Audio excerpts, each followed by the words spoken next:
माझं नाव doctor Smita Pawar, consultant eye specialist, Hridayaksh hospital, Nashik. तुम्हाला माहिती आहे का की धूम्रपान केल्याने फक्त फुफ्फुसांनाच नव्हे तर डोळ्यांनाही डॅमेज होऊ शकतो। धूम्रपान करणाऱ्यांमध्ये कॅटरॅक्ट किंवा मोतीबिंदू हे लवकरात लवकर तयार होण्याची शक्यता खूप जास्त वाढते। एवढंच नव्हे तर रेटिनावर असलेला मॅक्युला, ज्याला एज रिलेटेड मॅक्युलर डिजनरेशन आम्ही म्हणतो, ते सुद्धा या पेशंट्समध्ये खूप लवकर आणि इनफॅक्ट दुपटीने बघण्यात येते।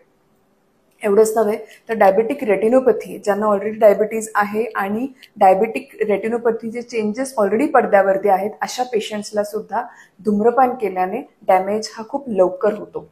सो मी सगळ्यांना एकच सल्ला देईल की धूम्रपान करत असाल तर लवकरात लवकर ते सोडून द्या, आणि ते सोडल्याने नक्कीच तुमच्या डोळ्याची नजर, विजन लॉंग टर्म पर्यंत आपण टिकवू शकतो। धन्यवाद।